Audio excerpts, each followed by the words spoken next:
Hey everyone, welcome to my channel. My name is Vanessa and you are watching the Exploring Oracle, or the Exploracle for short.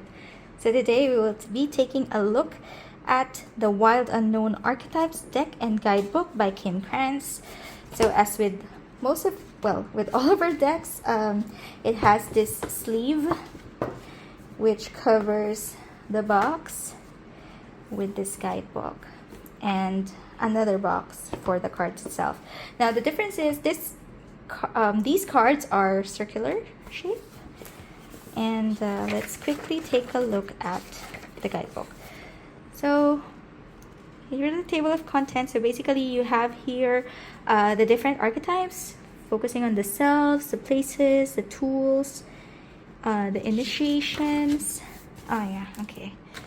And you have a little bit of an introduction here. Awakening the archetypes. Yeah, archetype, the original of its kind, the first image. Yeah, so origin, territory, qualities. Oh, so if you know, it gives you a definition. It tells you what archetypes are, intentions of each archetype, archetypes versus stereotypes, sacred pairs and trifectas, and then understanding the deck. So as mentioned, you have here the selves, the places, the tools, and the initiations. How to use the cards. So yeah, you can use it as a study, you can use it for divination, image inspiration, and then you have some exercises here. Summoning the divine, some spreads basically, the inner quest, the axis mundi, the hero's journey, card rotation. So you can either read it all upright, or you can also read it depending on what orientation it falls in for hidden meaning. And then it goes to the meaning of each card. You have here some additional descriptions. Yeah, so there's a lot of information and a lot to get into, and it goes all the way to the end. Okay. And these are the cards. So with most of the Wild Unknown decks, it always comes in a box within a box. These are round cards, and look at the detail inside of the box. Let's just move this to the side first. All right. Okay, and these are the backs of the cards. They're supposed to look like diamonds, but it does look quite grainy. Circular cards are a bit difficult to shuffle, but I guess manageable. I'll show you later how I shuffle these. I still try to riffle them, but yeah, it's a little bit difficult to handle, especially for me because I have small hands. So basically they do take up my entire hand. So the cards are matte. The cardstock, to be quite frank, it's different from the Wild Unknown and the Wild Unknown Animal Spirit decks. Those cardstocks I adore. This one feels a little bit cardboardy. Yeah, and so I will be setting this. Oh, sorry, it's like I'm preparing to shuffle, right? I'm excited, but yeah, so just to show you. Anyway, I will be setting up for the flip through. Please note that these are not in order because I have used it a bit. Yeah, and then as usual, I'll show you each of the cards one by one, and then we will shuffle and we'll choose a card to read. Okay, so I zoomed in a bit, and if it's not in the correct orientation, then I will just turn it around for you. So again, you have different categories. You have the selves, the places, the intention. So there would be a difference in art styles depending on which category or section we're actually in.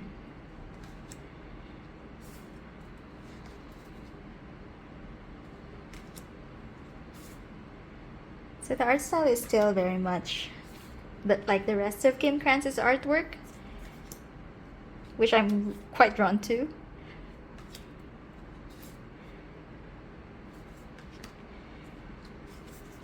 And I also had another Archetypes deck by Carolyn Miss. But the art style of this one, for me, is a lot more interesting from my perspective. I think it's because there's really different styles for this deck.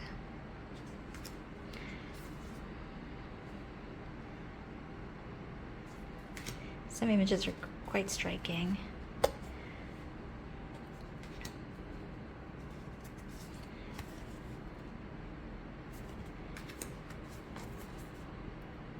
So I know that the art style, this type of art style is, well, you either like it or you don't, I think. Because I've seen some really polarizing reviews about the Wild Unknown from Tarot Truth.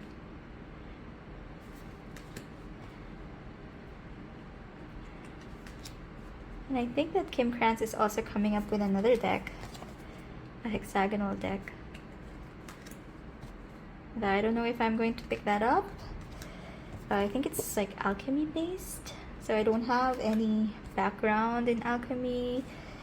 Not sure if there's a desire to learn it, but yeah. So far among her decks, it's still the Wild Unknown Tarot that resonates with me the most. But I am attracted to... Oh, it kind of looks like one of my crystals here.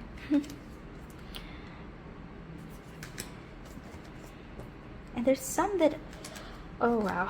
I love this lover. I think I just like that imagery in general. As always, feel free to slow down, fast forward, or pause if you want to take a closer look at the cards. So they are numbered so that you can easily find them in the guidebook. Look at this.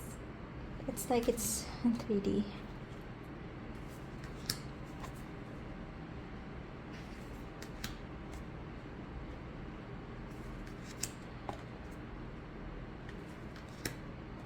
The medallion.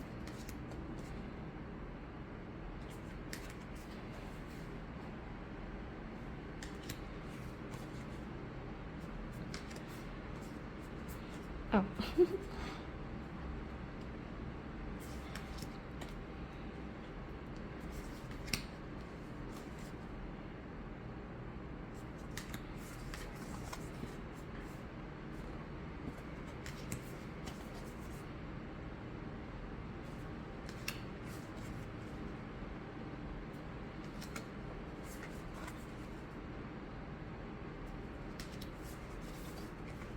Creator.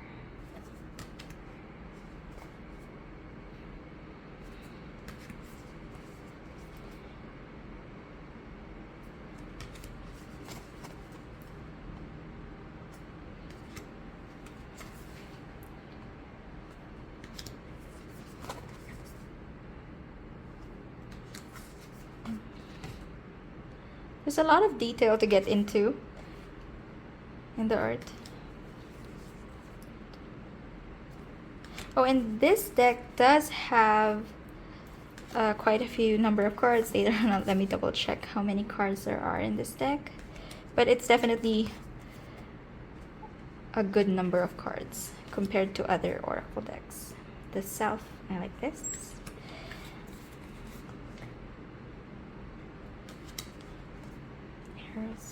And lastly, the Forest. Right, so there are 78 cards in this deck, so pretty much like a tarot. So yeah, again, I'll show you how I shuffle this deck. So it's not really like a full riffle because it's pretty difficult to do that, but yeah, I still try to. But yeah, mostly I do this, but it does sometimes get out of control because it is circular. Okay, so let's just try and pick a card to read, and we'll just read from the guidebook. And since I'm having trouble, okay, we'll just choose this one. All right, the Shadow. Okay, Alright, so this is card 28 for those who are practicing their Roman numeral. For those who are practicing their Roman numerals, this would be a good practice deck because you have 78 that you have to look into. So card number 28 is the Shadow. So it says here in the guidebook, so this is what it looks like. The font, it's not my favorite font, and primarily just because I do have some vision problems, and sometimes these types of fonts, like the handwritten style fonts, are difficult for me to read, but it isn't a problem for most people. Okay, so just me. So it says here the Shadow, which is the unspeakable, the unwelcome, or the denied. And then the text says, although every card in the Archetypes deck has a shadow potential, this card asks us to delve into the qualities of the shadow itself. We often think that the shadow can be purified, illuminated, and made right through effort and achievement. However, it is typically the case that our lofty pursuit of ascension and perfection is the very source of shadow material itself. By rejecting parts of ourselves and the world, we begin to separate from the whole. Rather than getting to know the qualities and content of our shadow, we busy ourselves with avoiding its presence. This is denial. When this card appears, it is time to take inventory of these things that you've been denying. When the mind responds with no, anything but that, you are touching shadow. Find support for this deep inner work and move forward and move toward the shadow with patience and compassion. So yeah, so it's not just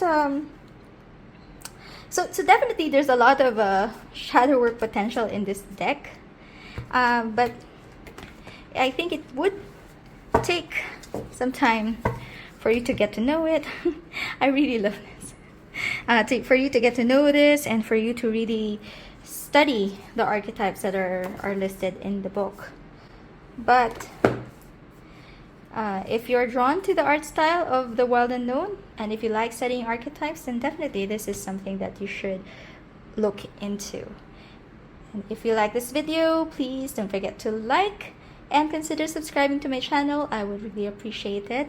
I post videos at least once a week, and I'll see you again next time. Bye!